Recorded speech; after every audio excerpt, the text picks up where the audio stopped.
Viewers, welcome back to another awesome video. ட்ரம்பின் assassination முயற்சியும், அதில் இருக்கும் பல கான்ஸ்பிரசி தியரிகளும் நீங்கள் கேட்டிருப்பீங்க அப்படின்னு நான் நம்புகிறேன். ஸோ அதில் பல லூப் ஹோல்ஸும் இருக்கு மை டியர் ஃப்ரெண்ட்ஸ். தான் நடந்துச்சு, இதுதான் நடந்துச்சு அப்படின்னு நம்மளால சொல்ல முடியாது. பல லூப் ஹோல்ஸும் இருக்கு. பட் இது ஒரு அரசியல். ஸோ அவங்க நாட்டு அரசியலுக்குள்ள நாம் போக வேணாம். ஒன்ஸ் கன்ஃபார்ம்லி நியூஸ் வந்துச்சுன்னா நம்ம டீட்டெயிலாக டிஸ்கஸ் பண்ணலாம். ஏன்னா இதை பற்றி நம்ம பேச போனோம்னா பல பேருக்கும் பல கருத்துக்கள் வரும். அந்த அளவுக்கு நிறைய லூப் ஹோல்ஸ் இந்த ஒரு அசாசினேஷன் முயற்சியில் விட்டு போயிருக்கு. அதனால இது பேசினாவே கான்ஸ்பிரசியா தான் போகும். இதுதான் நடந்துச்சு அப்படின்னு நம்மளால ஒரு முடிவுக்கு வரவே முடியாது. அதனால இதுக்கு ஒன்ஸ் கன்ஃபார்ம்லி நியூஸ் வரும் பட்சத்தில இத பத்தி நம்ம டிஸ்கஸ் பண்ணலாம். பட் இது ஒரு அரசியல் முயற்சி அப்படிங்கிறதுல மட்டும் நம்ம கிளியரா இருக்கலாம். ஆஸ் யூசுவல் நம்ம டாபிக்குள்ள வரலாம். Weapon and war Jones. இந்த உக்ரைன் போர்ல எது அமெரிக்கா நடக்கக்கூடாது அப்படின்னு தயங்கி தயங்கி உக்ரைனுக்கு வெப்பன் எய்டு பண்ணாங்களோ அது வெற்றிகரமா நடந்து முடிஞ்சிருக்கு. A big setback for whole western nations அப்படின்னே சொல்லலாம். ரஷ்யர்கள் அமெரிக்காவின் கட்டிங் எட்ஜ் டெக்னாலஜியால் உருவாக்கப்பட்ட ஆர்மி டாக்டிக்கல் மிசைல் சிஸ்டம் ரஷ்யர்களால் இப்போ டீகோட் செய்யப்பட்டாச்சு. அதில் உள்ள முக்கிய அம்சங்கள் மெக்கானிசம் என்ன அப்படின்னு ரஷ்யர்கள் பிரித்து மேய்ஞ்சிட்டாங்க. ஸோ இன்னைக்கான காணொலியில் இதை பற்றி தான் டீட்டெயிலாக டிஸ்கஸ் பண்ண போகிறோம். எப்படி ரஷ்யன்ஸ் இதை டீகோட் பண்ணியிருக்காங்க, என்ன பண்ணாங்க, இனிமேல் இந்த போர்க்களங்களில் ஏடிஎஸ்எம்எஸ் எப்படி இருக்க போகுது, அமெரிக்கன்ஸ் இனிமேல் எது மாதிரியான நடவடிக்கைகள் எடுக்க போகிறாங்க அப்படிங்கிறத எலாபரேட்டாக பார்க்க போகிறோம். கம்ப்ளீட் டெக்னிக்கல் ஸ்டஃப் நிறைஞ்ச ஒரு வீடியோவாக இருக்கும். வாங்க விரிவாக பார்க்கலாம்.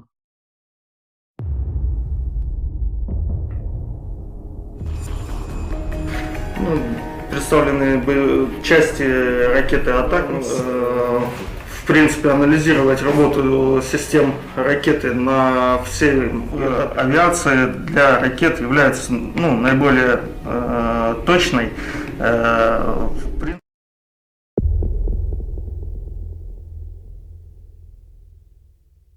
கடந்த ஜூன் 23ஆம் தேதி ரஷ்யா அனெக்ஸ் பண்ண கிரீமியா மேல அமெரிக்கா கொடுத்த M74 கிளஸ்டர் சப்மியூனிஷன் ரக 5 ATACMS மிசைல் மூலமா செவஸ்டோபோல் பீச் உக்ரைனியர்களால் தாக்கப்பட்டது. அப்பவே ரஷ்யன்ஸ் அமெரிக்காவுக்கு சிவியர் வார்னிங் கொடுத்திருந்தாங்க. ரஷ்யன்ஸ் ஏவப்பட்ட 5 ATACMS மிசைல்ல 4 வெற்றிகரமா இன்டர்செப்ட் பண்ணாங்க. ஒன்னு அதுல இருந்து விரிசல் காரணமா வானத்திலேயே வெடிச்சு அது பெரிய ஒரு டேமேஜா ஏற்படுத்திடுச்சு செவஸ்டோபோல் பீச்ல. இன்டர்செப்ட் பண்ண பிறகு கலெக்ட் செய்யப்பட்ட ATACMS டெர்பிஸை ஸ்டடி பண்ண ஆரம்பிக்கிறாங்க ரஷ்யன்ஸ். அங்கதான் கதை ஆரம்பிக்குது. இந்த ATACMS அப்படிங்கிறது அமெரிக்கர்களால் துல்லிய தாக்குதலுக்காக தயாரிக்கப்பட்ட long range tactical ballistic missile. இதோடைய ரேஞ்ச் ரஃப்லி 300 கிலோமீட்டர் அப்படின்னு சொல்லலாம். துல்லிய தாக்குதலுக்காக ஒன்று இல்லைங்க 2 கைடன்ஸ் சிஸ்டம் பொருத்தப்பட்டிருக்கு. GPS and inertial navigation system. எதிரியின் தளங்களை இலக்குகளை ஆழமாகவும் பலமாகவும் தாக்க 2 விதமான வார்ஹெட்ஸ் ATACMSல பயன்படுத்தப்படுது. ஒன்று யூனிட்டரி வார்ஹெட், இன்னொன்று கிளஸ்டர் மியூனிஷன் வார்ஹெட். யூனிட்டரி வார்ஹெட்டுங்கிறது அளவுக்கு அதிகமான வெடி மருந்து நிரப்பப்பட்ட சிங்கிள் ஸ்ட்ரக்சர்டு வார்ஹெட். குறிப்பாக ஒற்றை இலக்க பலமாக தாக்கி அளிக்க பயன்படுத்தப்படுவது இந்த யூனிட்டரி வார்ஹெட் வகை. அடுத்ததா கிளஸ்டர் மியூனிஷன் வகை. ஒரு வார்ஹெட்டுக்குள்ள குட்டி குட்டியாக பந்து மாதிரியான பல ஸ்ட்ரக்சர்கள் இருக்கும். அதுக்குள்ள வெடிமருந்து நிரப்பப்பட்டு இருக்கும். ATACMSல பயன்படுத்தப்படும் கிளஸ்டர் மியூனிஷன் வார்ஹெட் வகையை M74 கிளஸ்டர் மியூனிஷன்ஸ்னு சொல்லுவாங்க. இந்த வார்ஹெட்டை அதிக பரப்பளவு கொண்ட இடத்த ஒரே அடியில், அதாவது ஒரே மிசைலை கொண்டு தாக்கணும் அப்படின்னா இந்த வார்ஹெட்டை பயன்படுத்துவாங்க. இந்த வார்ஹெட்டை பயன்படுத்தும் போது இது போர்க்களத்தில் குண்டு மலையை தூவிட்டே போகும். இந்த ரெண்டும் தான் பிரைமரி வார்ஹெட் யூஸ்டு இன் ATACMS. உக்ரைனும் M74 ரக வார்ஹெட் ATACMS தான் ரஷ்யாவின் செவஸ்டோபோல் பயன்படுத்தி ருசி கண்டிருக்காங்க. இதில் இருக்கும் பந்து போன்ற இந்த ஸ்ட்ரக்சர் ஸ்மால் பாம்ஸ் அப்படின்னு சொல்லுவோம். அது ஒவ்வொரு உருண்டையும் டென்னிஸ் பால் சைஸ்ல இருக்கும். மிசைல இருந்து ரிலீஸ் ஆகும்போது ஒவ்வொரு உருண்டையும் ஸ்பின் ஆகிக்கிட்டே விழுவும். இந்த ஸ்பின்னிங்கை உருவாக்குறதுக்காக ப்ரோட்ரூஷன்ஸ் மெக்கானிசம் பயன்படுத்தப்பட்டிருக்கு. ஏன் ஒவ்வொரு பால்ஸும் சுற்றணும் அப்படின்னு கேட்டால், இது சுற்றினா மட்டும்தான் பால்ஸ் சென்ட்ரிஃபியூகல் ஸ்டாப்பேஜ் காரணமாக இம்பாக்ட் எடுத்து வெடிக்கும். இல்லைனா சுற்றிக்கிட்டு கீழே விழும். ப்ராப்பராக இம்பாக்ட் கிடைக்காம பல பால்ஸும் வெடிக்காமல் போர்க்களத்தில் அப்படியே இருக்கும். எப்போ அதுக்கு எக்ஸ்டர்னல் இம்பாக்ட் கிடைக்குதோ, தேவைப்படும் எக்ஸ்டர்னல் இம்பாக்ட் கிடைக்குதோ அப்போ வெடிக்கும். ஃபார் எக்ஸாம்பிள், அதை மிதிச்சா வெடிக்கும், இல்லை வண்டி ஏறினா வெடிக்கும். ஸோ ப்ராப்பரான வெடிப்புகள் இருக்காது. அதனால தான் ப்ரோட்ரூஷன்ஸ் மூலமாக இந்த ஸ்பின்னிங்கை இன்டிமேட் பண்ணுறாங்க. அதே மாதிரி இந்த பால்ஸ் மேலே டங்ஸ்டன் அலாய் கேஸ்டிங் போடப்பட்டிருக்கும். இது எதற்காக அப்படின்னு கேட்டிங்கன்னா, டார்கெட்டை பெனிட்ரேட் பண்ணி வெடிக்க இந்த டங்ஸ்டன் அலாய் கேஸ்டிங் இதற்கு உதவியாக இருக்குது. இந்த டங்ஸ்டன் அலாய் கேஸ்டிங் இருப்பதனால 50 மீட்டர் வரை ஒவ்வொரு பால் பெனிட்ரேட் ஆகி வெடிக்கும் அப்படின்னு சொல்லப்படுது. சரி, ஒரு ATACMS M74ல எத்தனை பால்ஸ் இது மாதிரி இருக்கும் அப்படின்னு பார்த்தா 275 பால்ஸ் இருக்குமாமா. இது மூலமா wide range of areas including troops, light வெஹிக்கல்ஸை கூட துல்லியமா பெனிட்ரேட் பண்ணி தாக்கி அழிக்க முடியும் இந்த M74 கிளஸ்டர் மியூனிஷன் வார்ஹெட் உதவியுடன். இதுதான் ATACMSல பயன்படுத்தும் M74 கிளஸ்டர் மியூனிஷன் வார்ஹெடோடைய டெக்னாலஜி. சரி, ATACMSை கைப்பற்றிய ரஷ்யன்ஸ் டீகோட் பண்ணதுக்கு அப்புறம் பொதுவான சில விஷயங்களை மட்டுமே வெளியில சொல்றாங்க. ஜூலை 2 மாஸ்க் போட்டுக்கிட்டு ஒரு ரஷ்யன் ATACMS மிசைலின் கைடன்ஸ் சிஸ்டமை எக்ஸ்பிளைன் பண்ணுறாரு. ஃபஸ்ட்டு என்ன சொல்லியிருக்கிறாருன்னா, அவங்க கைப்பற்றிய மிசைலின் வார்ஹெட் ஆன்டிஷிப் மிசைலுக்கான வார்ஹெட் ஆன்டிஷிப் மிசைலுக்காக உருவாக்கப்பட்டிருக்கணும். அப்புறம் அந்த ரக வார்ஹெட் ATACMSக்கு பயன்படுத்துகிற மாதிரி மாடிஃபை செய்யப்பட்டிருக்கணும்னு சொல்கிறாரு. இதை பிரித்து பார்த்து ஸ்டடி பண்ணும் வகையில் இன்டர்மீடியட் டெட்டனேட்டர் ஃபியூஸ் செயலிழக்கப்பட்டிருக்கணும்னு சொல்கிறாரு. இன்டர்மீடியட் டெட்டனேட்டர் ஃபியூஸ் சப்போஸ் இப்போ நடந்த மாதிரி ஒரு மிசைல் எதிரியின் கையில் சிக்கி அதை எதிரி டீகோட் பண்ணுறதுக்கோ இல்லை ரிவர்ஸ் இன்ஜினியரிங் செய்ய முயற்சி பண்ணும்போது இந்த இன்டர்மீடியட் டெட்டனேட்டர் மூலமாக மிசைல் ட்ரிகர் ஆகி வெடிக்கும். இதை தான் ஃபியூஸ் பண்ணியாச்சு அப்படின்னு அவர் சொல்லியிருக்காரு. இதோடைய இன்டெக்ரல் பார்ட்டை ஓப்பன் பண்ண பிறகு எப்படி இந்த மிசைல் வெவ்வேறு ஆப்ரேஷனுக்காக டெப்ளாய் செய்யப்படுது, எந்தெந்த பாகங்கள் உதவியாக இருக்குது அப்படிங்கிறதையும் அவர் சுட்டி காமிச்சு சொல்கிறாரு. அதுக்கு எந்த மெக்கானிசம்ஸ் பயன்படுது அப்படிங்கிறதையும் அவர் எக்ஸ்பிளைன் பண்ணியிருக்காரு.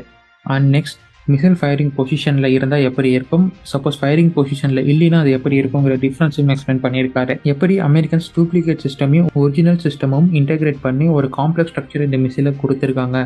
சப்போஸ் எதிரி அதை ஸ்டடி பண்ண கூட இந்த டூப்ளிகேட் இருப்பதனால எது ஒரிஜினல் எது டூப்ளிகேட் அப்படின்னு ஐடென்டிஃபை பண்ணவும் அந்த மெக்கானிசம் ஒர்க்கிங்கை கண்டுபிடிக்கிறதுக்கு ரொம்ப காம்ப்ளெக்ஸாக இருக்கும் வகையில் அதை உருவாக்கி இருக்கிறதையும் அவர் இங்கே மென்ஷன் பண்ணி சொல்லியிருக்கிறாரு. நெக்ஸ்ட், மிசைலின் கைடன்ஸுக்கும் அக்யூரஸிக்கும் பயன்படுத்தப்பட்டிருந்த கைரோஸ்கோப்பையும், அதாவது லேசரின் கைரோஸ்கோப்பையும் GPS சிஸ்டமையும் தனித்தனியாக கழித்து அதை டீட்டெயிலாக எக்ஸ்பிளைன் பண்ணுறாரு. எப்படி அந்த மிசைலுக்கு இந்த நேவிகேஷன் சிஸ்டம் பயன்படுத்தப்பட்டிருக்கு, கைடன்ஸ் சிஸ்டம் பயன்படுத்தப்பட்டிருக்குங்கிற சீக்ரெட்டை ரிவீல் பண்ணுறாரு. கூடவே நம்ம 275 பால்ஸ் ஒவ்வொரு வார்ஹெட்டில் இருக்குது, அதுக்குள்ளே டங்ஸ்டன் கோட்டிங் இருக்குது அப்படின்னு சொன்னோம் இல்லையா, அதெல்லாமே இந்த ரஷ்யன் டீகோட் பண்ணி வெளியே விட்ட டேட்டாவில் இருந்ததை நாம் சொல்லியிருக்கோம். இந்த ஒரு பாலோட எக்ஸ்ப்ளோஷன் ஏரியா மட்டும் 400 மீட்டர்.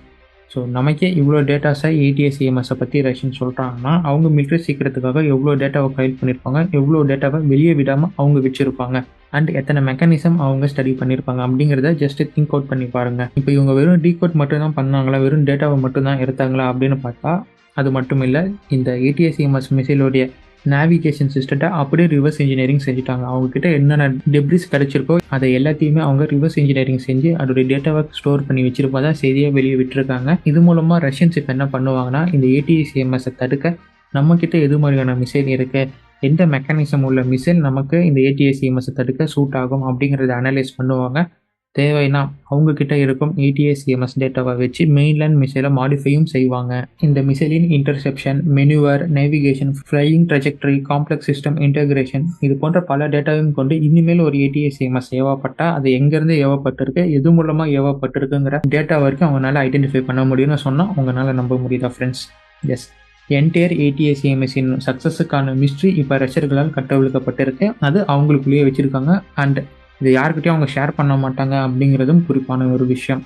இது இல்லாமல் டீகோட் செய்யப்பட்ட ஆள் கடைசியாக ஒரு வார்த்தையை சொல்கிறாரு, we have a antidote for western military equipments அப்படிங்கிறாரு.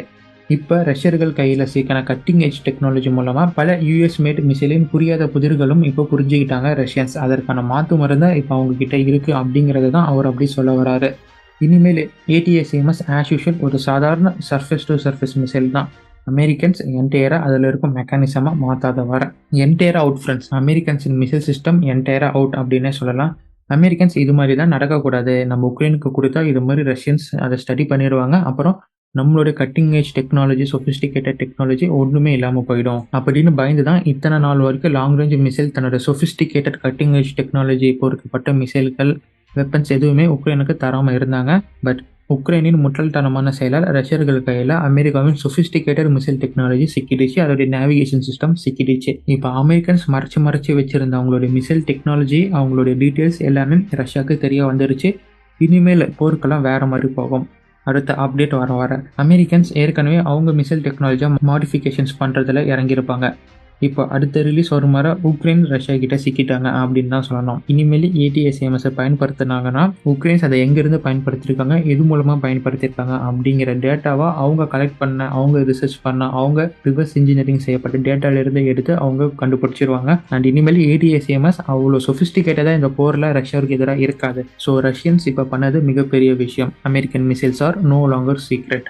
ஸோ இதே மாதிரி ஒன்ஸ் F-16 ரஷ்யர்கள் கையில் போயிடுச்சுன்னா கதை வேறு மாதிரி போகும். இன்னும் மோசமான நிலைமைக்கு அமெரிக்கன்ஸ் தள்ளப்படுவாங்க.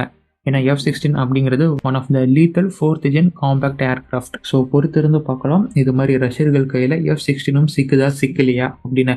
பட் இந்த அமெரிக்காவின் ATACMS மிசைல் மிகப்பெரிய செட்பேக். இந்த ATACMS இப்போ யார்கிட்ட எல்லாம் இருக்கும் அந்த நாடு எல்லாமே ஒரு பீதிக்குள்ளா இருப்பாங்க. ரஷ்யர்களுக்கு எதிராகவும் ரஷ்யர்களின் நட்பு நாடுகளுக்கு எதிராகவும் இனிமேல் அந்த ATACMS அடுத்த அப்டேட் வர வரைக்கும் இல்லை பெரிய சேஞ்ச் அதில் வர வரைக்கும் ஒரு சாதாரண சர்ஃபேஸ் டு சர்ஃபேஸ் மிசைலாகவே இருக்கும் அப்படிங்கிறது தான் இதோடைய மைய கருத்து. ஸோ கடைசி காணொலியிலே சொன்ன மாதிரி நம்மளுடைய சப்போர்ட் ரஷ்யர்களுக்கு எவ்வளோ இருக்கு, நேட்டோக்கு எதிராக நம்மளுடைய வெளிப்பாடு எப்படி இருக்கு அப்படிங்கிறத நீங்கள் கமெண்ட்டாக கொடுத்துருந்தீங்க. So thanks to every one. அந்த கமெண்ட் எல்லாமே நம்ம ஆயுதம் அறிவோம் அப்படிங்கிற எக்ஸ் தளத்தில் நாம் போஸ்ட் பண்ணியிருக்கிறோம். நம்மளோட சப்போர்ட் என்ன அப்படிங்கிறத காமிச்சிருக்கோம். நீங்கள் எக்ஸ் தளத்தில் இருந்தீங்கன்னா ஆயுதம் அறிவோம் அப்படிங்கிற நம்ம பேஜை ஃபாலோ பண்ணிக்கோங்க. அதில் நம்மளுடைய கமெண்ட்ஸ் அங்கே பகிரப்பட்டிருக்கு. ஸோ அதில் நீங்கள் பார்த்துக்கலாம். ஓகே ஃப்ரெண்ட்ஸ், இன்னைக்கான காணொலி இதுதான். இன்னைக்கான காணொலியில் அமெரிக்காவின் சொஃபிஸ்டிகேட்டட் டெக்னாலஜியில் உருவாக்கப்பட்ட ATACMS மிசைலில் ரஷ்யன்ஸ் எப்படி ரிவர்ஸ் இன்ஜினியரிங் பண்ணியிருக்காங்க, இதை எப்படி டீகோட் பண்ணியிருக்காங்க அப்படின்னு அவங்க வெளிப்படையாக சொன்ன சில விஷயத்த நான் உங்களுக்கு சொல்லியிருக்கேன். சொல்லாத பல விஷயங்கள் பலவும் இருக்குது. இதை பற்றின உங்களின் கருத்துக்கள் என்ன அப்படிங்கிறத ஃபீட்பேக்கை கமெண்ட் பாக்ஸில் கொடுக்கலாம். மீண்டும் அடுத்த பதிவில் சந்திப்போம். அதுவரை இணைந்திருங்கள் ஆயுதம் அறிவோமில். And stay tuned for next video my dear friends. நன்றி, வணக்கம்.